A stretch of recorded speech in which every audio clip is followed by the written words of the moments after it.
Hey y'all, it's 2024. We're going into 2025 in a few hours. And tonight I want to talk about New Year's resolutions.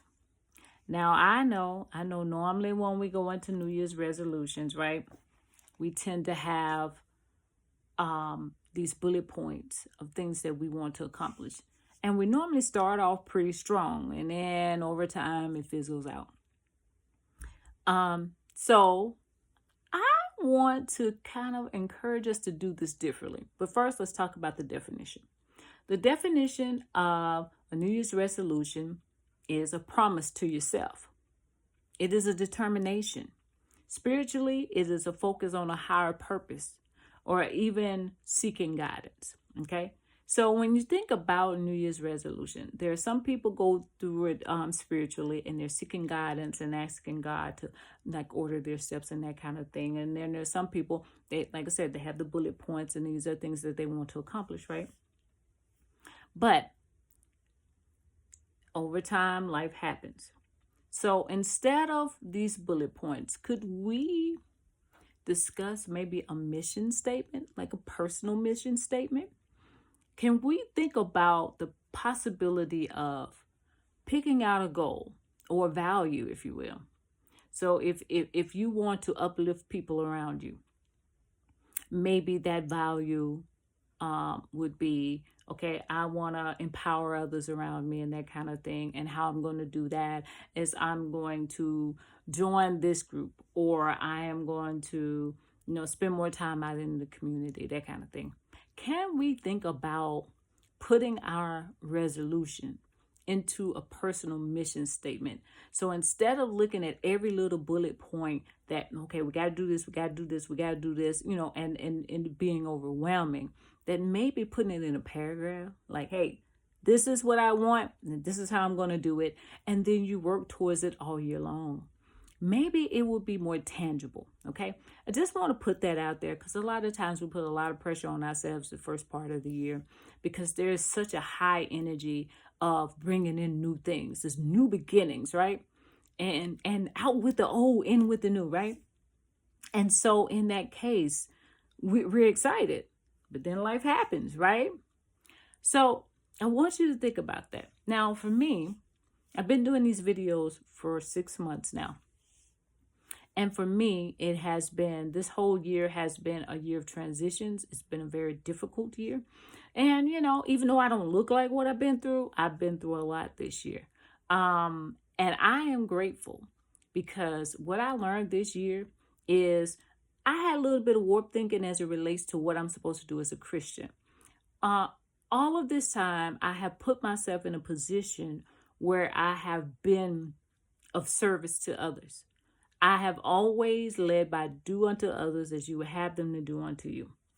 And trying to live my life as right as I can. Again, I have limited thinking. It's a level of understanding of the situation, right?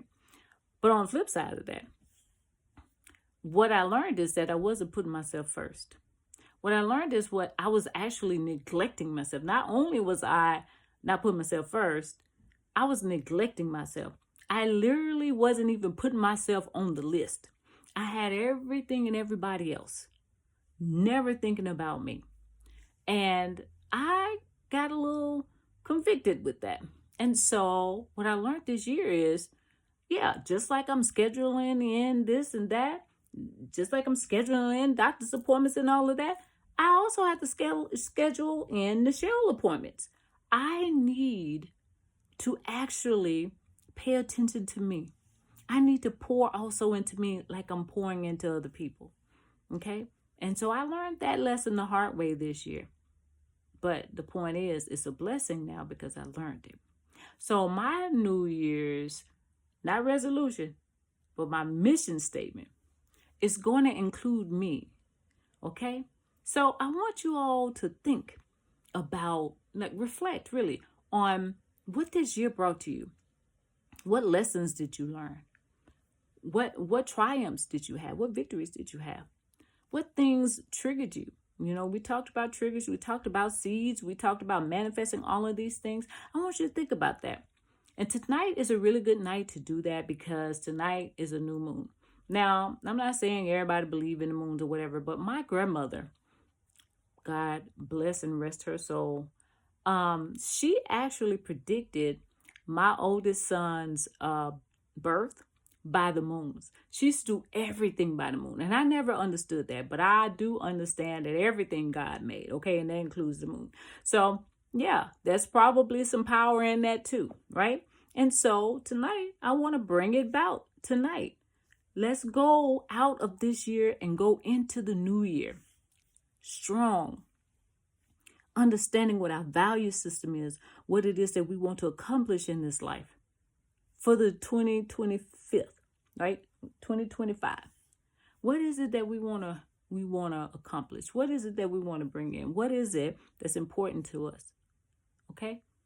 I want to think about all of the things that we are grateful for. Okay? This is a good time. Again, the energy is strong. Now, I'm going to give you this scripture, and it is Colossians, 3rd chapter, 23rd to the 24th verse. Tongue twist again.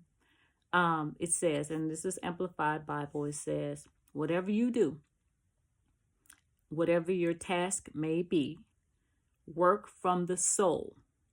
That is, put in your very best effort, okay, as something done for the Lord and not for men, knowing with all certainty that it is from the Lord, not from men, that you will receive the inheritance, which is your greatest reward. It is the Lord Christ whom you actually serve. Now, this is really important because when we think about intentions going into the new year, right? When you put your intentions centered around people, right? You can get off track, right? Keep God in the center. One way I have done this over time is on the job. I go in knowing that I don't work for the company. I work for God. So whenever I walk in that door, I give 150%. Not because of anybody who works there, not even because of the patients, but because God gave me this opportunity to do the work that I do. And I want him to know that I appreciate it and I take seriously this assignment.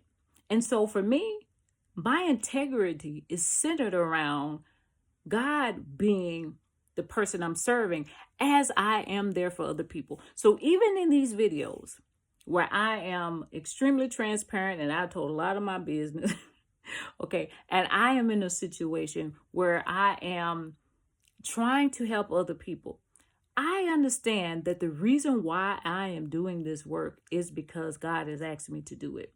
And he is my only source. So whatever I receive or don't, whatever comes to me, it is from God because he is my only source. Okay?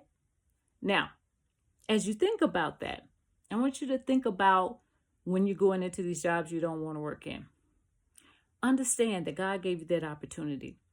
He also wants you to be happy. If you're not happy in that position, one thing I have learned that God will allow is for you to get very uncomfortable when he wants to get you out of a situation, okay? And so sometimes you have to read the writing on the wall and you have to thank God for that opportunity as you move on to a better one, because that may be the plan he has for you, okay? But I want you to remember that you work for God. Those opportunities are opportunities that God gave you. Okay, and he is the source. Now, the song for today, this one, I love this song, and it came to me when I was thinking about this message. It's all God. I've got money in the bank, cars in the driveway, I've got a house I can claim, Clothes in my closet, I've got a bed for my head. Shoes on my feet, I've got breath in my body. And if I was just anybody, I'd say it's all good. But I know better. It's all God. But I know better. It's all God. Just remember, as you go into 2025, God gave you breath in your body so that you can accomplish the things that you want to accomplish in your days to come. Think about, what is your mission statement? What's your personal mission statement for 2025? What is it that you stand for, and how are you going to accomplish those goals? Okay? Now, that's all for 2024. I'll see y'all in 2025. Blessings.